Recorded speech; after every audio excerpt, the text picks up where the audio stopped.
Gigi Pinna, Sant'Elena in finale 3-1 a Usini, gran bella gara, gran bella vittoria, una prova convincente nel momento più importante della stagione.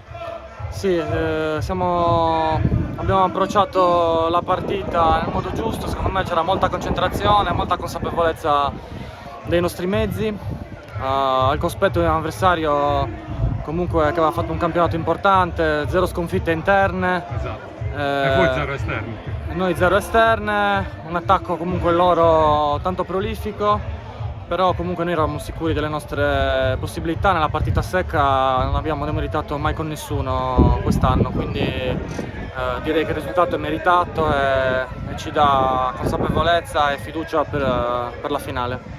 Gigi, curiosità, dopo l'1-1 voi pensavate che c'erano i supplementari? Perché avete giocato per segnare, per chiuderla nei 90 minuti? Diciamo che noi, non avendo sofferto in situazioni particolari più di tanto, abbiamo avuto questa scossa, questo sprint per andare a ciuffare subito il vantaggio, e infatti ci siamo riusciti. Comunque si respirava in campo un'aria di tranquillità da parte nostra, appunto di consapevolezza dei nostri mezzi e della possibilità di poter riacciuffare la vittoria subito. Gigi, tante chance buttate durante la stagione, perché a un certo punto eravate vicini anche a giocarvi il primo posto, avete fatto tesoro di quegli errori, adesso vi state presentando soprattutto al completo e quindi riuscite a far rivedere quel gioco molto bello che c'è stato nella fase centrale della stagione.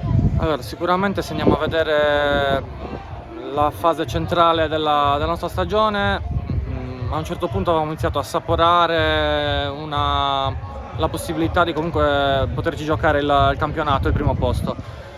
Dopo la partita di Lanusei ci sono state comunque situazioni di gestione un po' difficoltosa, data comunque la mia assenza per 4 giornate, la contemporanea assenza di Ferro, Rotaru, Angiargia, Pilleri che ha avuto una frattura al piede, quindi comunque stiamo parlando di 5-6 giocatori titolari che comunque anche una rosa ampia come la nostra non può concedere. Probabilmente lì abbiamo preso quello schiaffo col Guspini che non siamo riusciti a metabolizzare, e abbiamo perso tanti punti in quella fase della stagione, e poi abbiamo continuato a perderli fino alla fine, diciamo, salvo le ultime 3-4 partite. Questo comunque secondo me era un passaggio dovuto, perché noi eravamo partiti con altri obiettivi a inizio anno, poi c'è stato l'ingresso di nuovi soci, il completamento della rosa con 3-4 innesti che comunque ci hanno dato qualcosa in più, soprattutto in fase offensiva e in termini anche di opzioni di cambio a partita in corso, però comunque non eravamo ancora maturi per poter stare tutto il campionato avanti come ha fatto il Lanusei, che ha vinto meritatamente secondo me.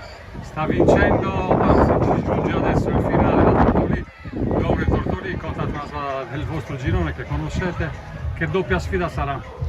Allora, sicuramente il Tortolì come situazione arriva, diciamo, ai playoff, alla finale playoff, più o meno con lo stesso cammino che ci ha contraddistinto, perché anche loro a un certo punto hanno assaporato, diciamo, la possibilità di vincere il campionato direttamente. Certo. Hanno perso qualche partita. Sì, dal derby hanno perso la vetta poi da lì.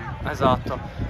Però è sicuramente un organico importante, una squadra organizzata che ha un'identità di gioco ben precisa, una rosa comunque all'altezza di questa che sarà la finale. Noi proveremo a far la nostra e poi sperare in un eventuale ripescaggio e vinca il migliore. Ecco, state guardando anche cosa è successo in Serie D, ovviamente. Sì, certo, comunque non c'è derby, quindi possono essere 3 retrocessioni dall'AD oppure che una e basta. Adesso noi penseremo a fare il nostro e poi speriamo che comunque anche in termini di completamento dell'organico per le eccellenze l'anno prossimo ci arrivino buone notizie. Grazie Gigi, in bocca al lupo per la finale. Grazie a te, crepi il lupo.